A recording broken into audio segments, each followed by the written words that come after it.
10th class प्रश्नावली 3.2 question 3 का छठवां भाग। 5 वर्ष बाद जैकब की आयु उसके पुत्र की आयु से 3 गुनी हो जाएगी। 5 वर्ष पूर्व जैकब की आयु उसके पुत्र की आयु की 7 गुनी थी। उसकी वर्तमान आयु क्या है? यानी वर्तमान आयु क्या है? तो यहाँ पर सबसे पहले लिखेंगे हम हल माना जैकब की आयु x वर्ष मान लिया हमने, और पुत्र की आयु y वर्ष मान लिया। तो यहाँ पर लिखा है 5 वर्ष बाद, यहाँ पर लिखेंगे सबसे पहले 5 वर्ष बाद, यानी 5 वर्ष बाद तो जैकब की आयु उसके पुत्र की आयु से 3 गुनी हो जाएगी। तो यहाँ पर लिखेंगे x + 5 बराबर y + 5, यानी दोनों में हम 5 ऐड कर देंगे। तो यहाँ पर लिखा है 5 वर्ष बाद जैकब की आयु उसके पुत्र की आयु से 3 गुनी हो जाएगी। तो 3 गुनी हो जाएगी तो ये पुत्र की में हम 3 से मल्टीपल कर देंगे, यानी 3 से गुणा कर देंगे। तो यहाँ पर हो जाएगा 5x बराबर 3y,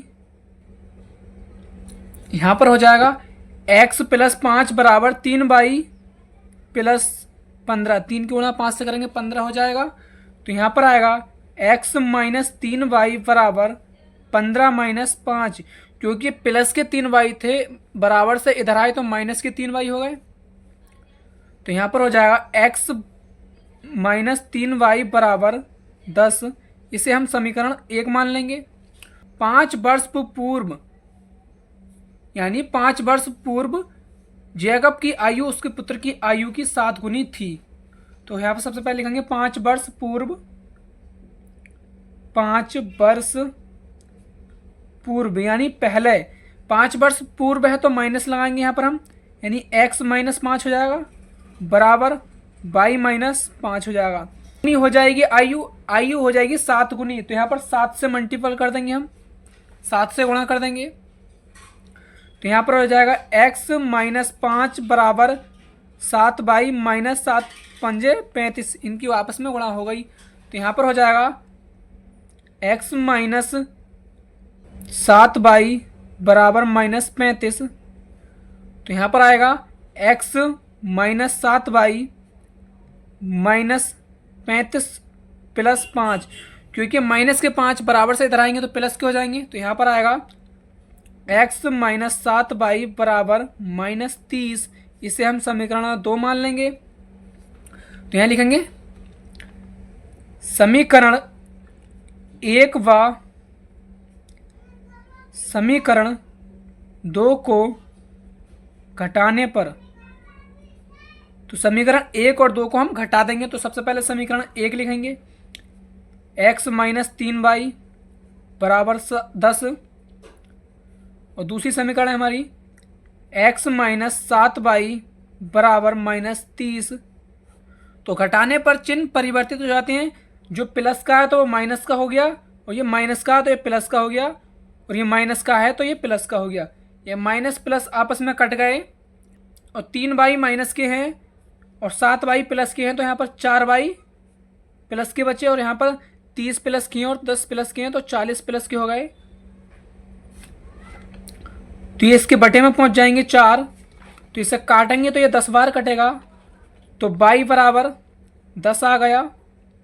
अब y का मान हम समीकरण 1 में भी रख सकते हैं, 2 में भी रख सकते हैं, वो आपकी मर्जी है। तो मैं यहाँ पर लिख लेता हूँ इधर y का मान समीकरण 1 में रखने पर, आप समीकरण 2 में भी रख सकते हैं। तो समीकरण 1 को लिख लूँगा पहले, -x - 3y बराबर 10। तो यहाँ पर हो जाएगा x - 3y, y के स्थान पर हम 10 रख देंगे, तो यहाँ पर गुणा का चिन्ह लगाएंगे, 10 लिख देंगे बराबर 10। तो यहाँ पर आ जाएगा x - 30, क्योंकि 3 की गुणा हम 10 से करेंगे तो 30 हो जाएगा बराबर 10। तो x बराबर 10 प्लस 30, क्योंकि माइनस के 30 थे, बराबर से इधर पहुंचे तो प्लस के हो गए, तो यहाँ पर आ गया x बराबर 40। तो यहाँ पर हो गया, जो जैकब की आयु है वो x वर्ष मानी थी हमने, तो x का मान 40 निकल कर आया, तो जैकब की आयु 40 वर्ष हो गई। और पुत्र की आयु y मानी थी, तो y बराबर कितना आया, 10 आया, तो पुत्र की आयु 10 वर्ष हो गई। तो यहाँ पर लिख देंगे हम जैकब की आयु x बराबर कितना माना हमने, x माना तो 40 वर्ष आ गया, 40 वर्ष है। और पुत्र की आयु y माना था, y बराबर 10 आया है, तो 10 वर्ष है। तो यही इस क्वेश्चन का राइट आंसर हो जाएगा। अगर आपको कोई डाउट है तो कमेंट सेक्शन में कमेंट करें, आपके डाउट का जरूर रिप्लाई दिया जाएगा। आपको फिर मिलता हूं मैं नेक्स्ट वीडियो में, जब तक के लिए बाय।